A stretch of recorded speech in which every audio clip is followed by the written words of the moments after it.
नमस्कार। आज बात करेंगे भारतीय वायुसेना के इतिहास की एक ऐसी कहानी की जो किसी भी एक्शन फिल्म से ज्यादा रोमांचक है। ये कहानी है जबरदस्त हिम्मत, कमाल के जुगाड़ और आजादी के लिए एक कभी न हारने वाले जज्बे की। तो चलिए सीधे चलते हैं उस रात में। तारीख थी 13 अगस्त 1972 और जगह पाकिस्तान का रावलपिंडी। यहाँ एक मिलिट्री प्रिजन था, मतलब युद्धबंदियों के लिए एक कैंप, जिसकी सिक्योरिटी बहुत ही ज्यादा सख्त थी। इसी कैंप में 1971 की जंग के बाद इंडियन एयरफोर्स के 12 पायलटों को कैद करके रखा गया था। अब सोचिए, ऊंची ऊंची दीवारें, उन पर कंटीले तार और चारों तरफ हथियार बंद गार्ड्स। ऐसी जगह से बाहर निकलना लगभग नामुमकिन था। तो सवाल यही उठता है कि आखिर 3 भारतीय पायलट इस किले जैसी जेल को चकमा देकर भागे तो भागे कैसे? कहानी का सबसे दिलचस्प, सबसे थ्रिलिंग हिस्सा यहीं से शुरू होता है। आइए देखते हैं कि उस रात असल में हुआ क्या था। तो देखिए, उस रात जोरों की तूफानी बारिश हो रही थी। भागने के लिए एकदम परफेक्ट माहौल। पठानी सूट पहनकर 3 लोग चुपके से अपनी सेल की दीवार में किए गए एक छेद से बाहर निकल आए। किस्मत अच्छी थी, पास वाला गार्ड सो रहा था। उन्होंने कपड़ों को जोड़कर बनाई एक रस्सी दीवार पर फेंकी और एक एक करके कंटीले तारों के ऊपर से दूसरी तरफ कूद गए। वो आजाद थे, लेकिन असली चुनौती तो अब शुरू होनी थी। पर एक मिनट, ये 3 लोग थे कौन और ये इस पाकिस्तानी जेल में पहुंचे कैसे? इसके लिए हमें थोड़ा सा पीछे जाना होगा कहानी की शुरुआत में। इस पूरी कहानी के जो मेन हीरो हैं वो हैं फ्लाइट लेफ्टिनेंट दिलीप पारुलकर। 10 दिसंबर 1971 को एक मिशन पर उनका सुखोई जेट पाकिस्तान में गिरा दिया गया। उन्हें पकड़ लिया गया और कई दिनों तक टॉर्चर किया गया। 25 दिसंबर को जंग तो खत्म हो गई, लेकिन पारुलकर समेत 12 भारतीय पायलटों की रिहाई पर कोई बात आगे नहीं बढ़ी। जैसे जैसे महीने बीतते गए, ये साफ हो गया कि अगर आज़ादी चाहिए तो उसे खुद ही छीनना होगा। पूछताछ के दौरान पारुलकर पे जबरदस्त दिमागी दबाव डाला गया। एक पाकिस्तानी ऑफिसर ने उनके सामने कागज और पेंसिल रखकर हुक्म दिया, आदमपुर एयरबेस का नक्शा बनाओ। ये इंडियन एयरफोर्स का एक बहुत ही सीक्रेट और इंपॉर्टेंट बेस था। और यहाँ पारुलकर ने जो किया वो उनकी दिलेरी और तेज दिमाग को दिखाता है। इतने प्रेशर के बावजूद उन्होंने हार नहीं मानी। उन्होंने आदमपुर एयरबेस की जगह मुंबई के सिविलियन एयरपोर्ट का नक्शा बना दिया। बाद में जब पाकिस्तानियों को यह पता चला तो वे गुस्से से आग बबूला हो गए। लेकिन ये एक इशारा था कि पारुलकर के इरादे कितने मजबूत हैं। और इसी मजबूत इरादे से जन्म हुआ जेल से भागने के एक बहुत ही डिटेल्ड प्लान का।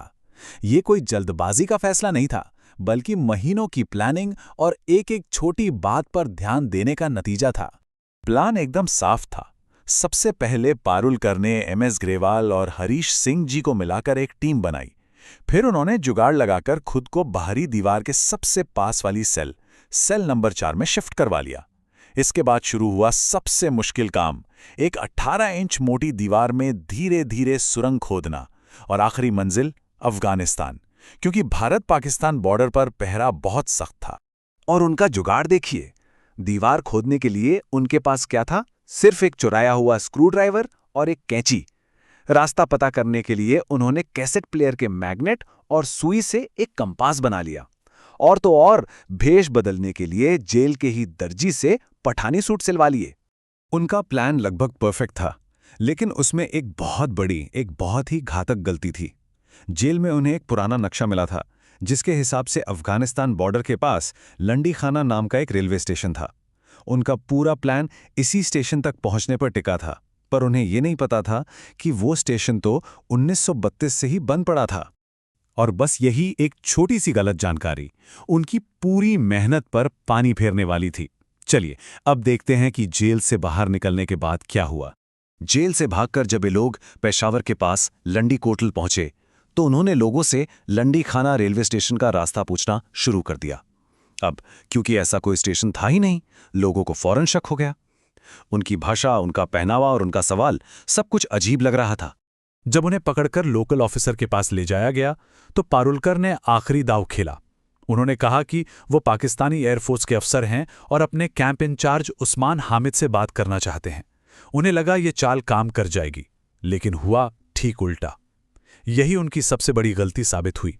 जैसे ही उस्मान हामिद से उनकी बात हुई, सारी सच्चाई सामने आ गई। कि ये वही 3 भारतीय पायलट हैं जो जेल से भागे थे। पकड़े जाने के बाद उन्हें सजा मिली।